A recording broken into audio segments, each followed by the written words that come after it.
Empower to Integrate, a collaborative initiative by Aditus Foundation and the African Media Association Malta. This program is dedicated to advancing integration and social inclusion for third country nationals in Malta. It is funded by the Asylum, Migration and Integration Fund, co-funded by the European Union and carried out in collaboration with the Parliamentary Secretariat for European Funds. Welcome to the Empower to Integrate project. This is a platform for third country nationals to help them boost their visibility, amplify their voices, and share their perspective. It's also an opportunity to strengthen community empowerment and build social ties with the Maltese community. Hello, I'm Mejju, and I'm the project lead strategist and radio show host for today. We will be discussing education as an integration tool and what schools can do. And with me in the studio today, I'd like to give a warm welcome to Martha Wakjira, who is the co-founder, board member, and operations manager for Blue Door Education since 2021. She's originally from Ethiopia and a mother to 2 young children. Thank you. You're welcome. Thank you for having us. You're welcome. I'd also like to welcome Tuli, who is the Deputy Operations Manager for Blue Door Education. She was born and raised in the Canary Islands to Finnish parents, and she's been living in Malta for almost 4 years. Hi, thank you for inviting us. You're welcome. Thank you for joining us today. Blue Door Education is a registered NGO based in Valletta. They provide free literacy, language and life skill classes, both in person and online, for adult refugees and asylum seekers, as well as adult migrants. The benefits of gaining more skills can lead to higher income, access to nutritious food, healthcare, accommodation, as well as helping them rebuild their lives in a host country. Martha, from your experience, how does language proficiency impact the integration process for migrants, and what can schools do to better support students from diverse linguistic backgrounds? Okay, thank you again. Language proficiency plays a significant role in the integration process for migrants.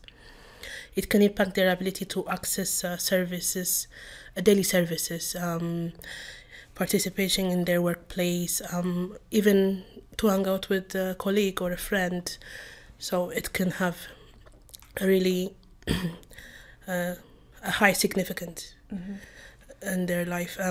Also for migrants who are not proficient in the language, they can face a challenge such as isolation, limited job opportunities. Also, this can slow down in their integration to the society as well.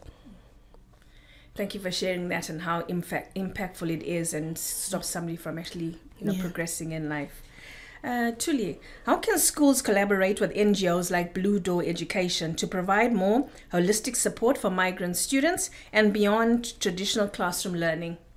Well, we have some schools already collaborating with us, like Verdala, the Verdala school, and so what they do is they might invite us for their events that they are organizing. Also, I think we have had people going and giving like an information session about asylum processes, about how people arrive to Malta, about the challenges that they face as well. So kind of providing this space to share some knowledge. And of course, teachers can volunteer as well. We have teachers that have come from MCAS, that have come from Verdala, and they can always suggest also workshops or some forms of, like, we also teach IT skills sometimes, so it goes beyond English lessons. So these are some of the ways that they can support. Thank you, and great to hear you've already got some schools and MCAS who are interested in joining in. Thank you. Martha, beyond language classes, what additional literacy or life skills should schools incorporate to empower migrant students for access in their host communities? We can say digital literacy. For example, schools can provide training in basic computer skills and using digital tools. We can say financial literacy, understanding the basics of managing money, or how to calculate their taxes, NIs, how to understand their FS3s. This also helps them from exploitation at work. Thank you. So even getting employment agencies to get involved and just explain how it works, because it's quite daunting when you start work and you've got FS3s and taxes and that. Also, there is also health literacy. Schools can provide basic health education and even understanding their medical appointments, how to make an appointment, where to go at the hospital, how to use the emergency sections, and so on. So these life skills are things that we take for granted on a day-to-day basis, but these are some of the challenges that migrants might be facing. Exactly. Okay, thank you. Tuli, can you share a success story from your program that highlights how education has transformed the life of a migrant or a refugee? We have some students. For example, we have one student who started at one of our lowest level English classes, A1 or even literacy. So he was at the very, very beginning of kind of grasping the language, and currently he's studying engineering at MCAST. We have another student who it's been a couple of years, I think, that but he has his own business now. We have a couple of students that are collaborating with each other that they met at the school in the classes, and some students come back to volunteer as well. So they've really enjoyed the environment of the school and the connections that they made there. So they kind of come to participate in the volunteering aspect. And I think a big success story is kind of the community that it creates as well. So when we see students that keep on coming every week after a couple of years, it really shows how it's beyond the language learning. It's how they are creating these friendships and a space where they really feel comfortable. Thank you. So there's a lot happening beyond the blue door in terms of community building and social inclusion. Thank you. And Martha, what role can teachers and school administrators play in fostering an inclusive learning environment for migrants who may be struggling with cultural or educational adjustments? I think the main thing they can do is creating a welcome atmosphere for the students. It can be by setting a tone of acceptance in the classrooms. Teachers can help by creating an environment where students feel safe and valued regardless of where they come from. And even they can help by learning a few words from the students or some things like that, I believe. Thank you. Would you like to expand more when you say helping the children feel safe and valued in the classroom? I mean, giving a personal attention, it might be. Being a foreigner or a migrant here and in the school, you can feel a bit left out. So at least I think giving them a personal attention, or it can be learning about their culture, and asking them what they need. I believe. Okay, thank you. So communication is very important, and being able to also have this curious mindset where they can learn more about the children, as well as help them integrate into the school, because they'll also be learning Maltese, which will be another language for them. Okay, thank you.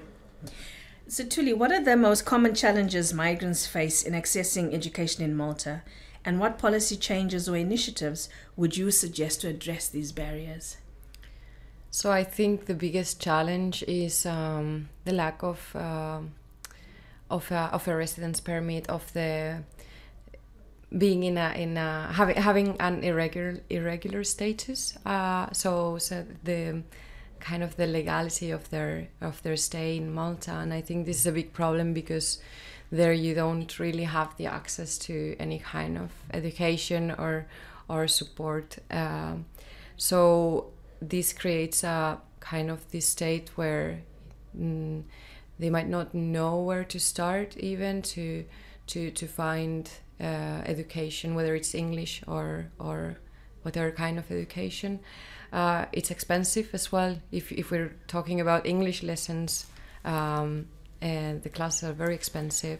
So I feel that people might find these kind of challenges in receiving, in getting access to education. And I think as for the policies that you mentioned, I think there should be an access to education regardless of your status, specifically for children, which we see a lot that they don't get access to any form of education. So we need a better support network in that aspect. We found, I've met some students who are also afraid of approaching places like Blue Door Education or any institutions, organizations, because they are in this waiting process of getting regularized, and it creates a lot of stress and also a feeling of isolation. You know, there is a lack of support in that aspect. Yeah. Thank you for sharing that. And for the migrant themselves or a refugee, what could they do in this waiting period to reduce, feeling isolated? For example, joining their own communities online, making friends with people. Is there anything else you could suggest? I think a good way is to reach out to voluntary organizations like Blue Door, and there's quite a few in Malta in general, JRS, or finding these activities that are created by different organizations can be a good place to connect with others, to get that sense of community, and like you say, in this waiting process, often having something that is more regular, like gives this sense of routine, like our English lessons, for example, can for some students it gives a bit of stability within that uncertainty that they're living in. That's very powerful. Thank you. Giving them stability in that uncertainty, helping to negate how they're feeling, and they're not isolated, that there's other people who may be going through the same thing. And also, as you said, that organizations like Blue Door are available for people. So, don't hesitate, reach out, ask questions, check in your community, and, make that step as well. Thank you. So with Martha, can you share any figures on the number of refugees you've trained so far, and how has this diversity shaped your approach to training? Okay, so since we started in 2013, we have registered over 1,500 students. They are from all over the world, to be honest. Yeah, so at the first, our students used to be mainly sub-Saharan countries, men, and after the Ukrainian war started, we had a lot of students from Ukraine as well. So at the moment, 50% of our students are Ukrainian, and 30% falls under the sub-Saharan countries. The rest of 20% are all over the world. The way that shaped the diversity has changed the kind of I've seen that how our African students and the Ukrainian students interacted at first, because both of them are from a different life. And for example, our African students came here.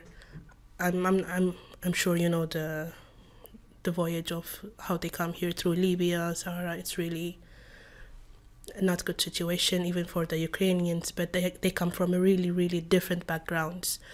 So at first it was a bit of a different, like, how do you say it?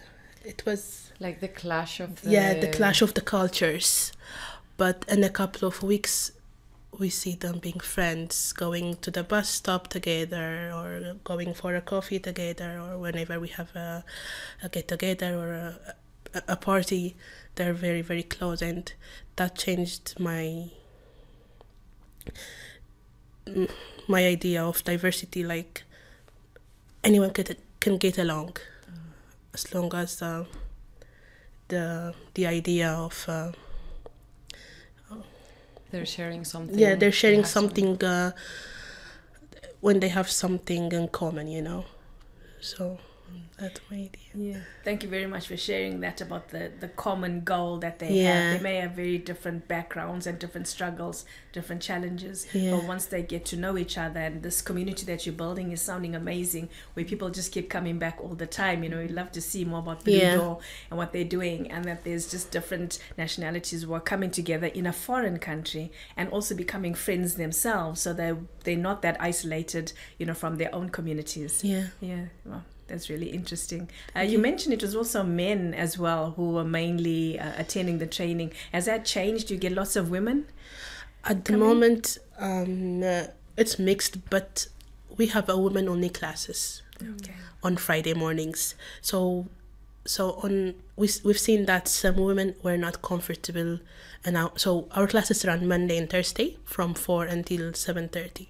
Those are mixed classes. So we saw that some women were not comfortable with some, and it could be cultural, it could be religious reasons. So we started a women's class, a mother's class. We call it Mom and Bobs.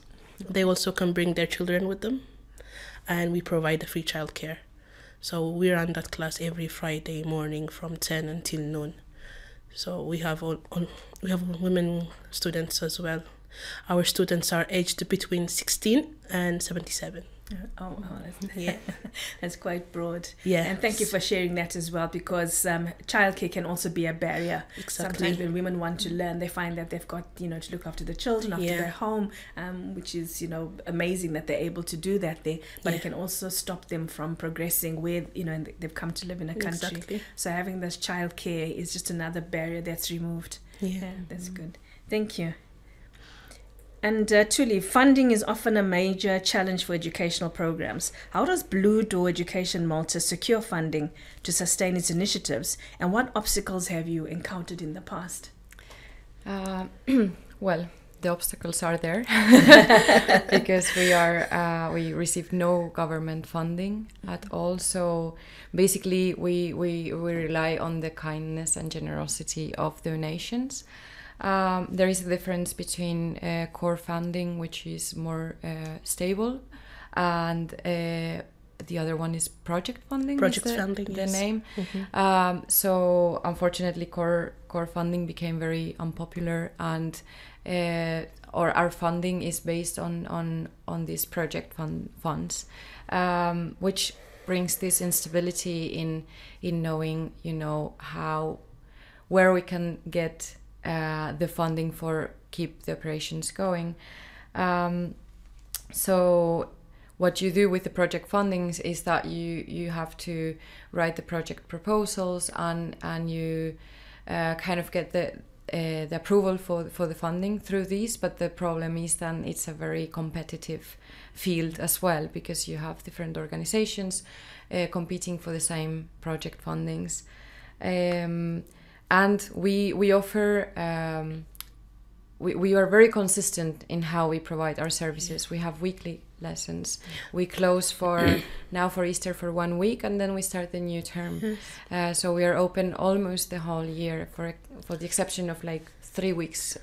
Like 1 week here, 1 week there, which means that we are, you know, constantly working on it, and yet we rely on these fundings. We have also so only 2 members of staff are paid, which is me and Martha. We are the only paid staff members, and this includes also work permits, and all the board members, they are all voluntary. No one gets paid. So we are the ones who keep the operations going. We are the ones who pay, but of course, you know, we have the support of all these people, the board members, the volunteers, and so we really rely on this project funding. We also are very, I wouldn't say selective, but we practice due diligence on potential donors. So we have rejected funding from questionable sources. who didn't pass our ethics code. So we want to know that where that support, monetary support, is coming from as well. So we do ask for statements. What is your motivation to support us? And then we rely also on other types of donations. For example, stationery, which is very expensive. This is another way in which schools can support us. We actually, just this week we received from ST Electronics a donation of laptops, and this was a wonderful donation, because as we want to start with the IT classes again, for example, then now we have the material to be able to do that. We also get donations such as the stationery, but other places where our money goes besides the pay for us is drinking water for staff and students. And then we have these treats for students. So we have a student card, where each student, when they arrive, they get a stamp. Once they get 10 stamps, they get a treat. It's a form of motivation also to keep coming. And we also have the end of term party. Exactly. We throw a party 3 times a year for our students when the term ends, which includes warm hot foods and drinks and music parties. So we have a little ceremony. We give the certificate of graduation, and another moment to kind of share all together. Yeah, and I also want to add about our classes. Currently we run 22 classes per week. 22? Yeah. So we have approximately average of 10 students per class, and we have around 35 active volunteers as well.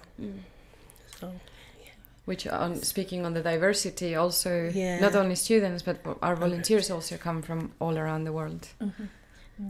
Thank you for sharing that. It sounds like there's so much happening behind the blue door, where even though you've got these challenges in terms of monetary and stationery, the expense, and catering, like you're saying, for the party, people are coming forward and they're really helping to get things going as well. So thank you very much. Is there anything you'd like to share before we close up as well?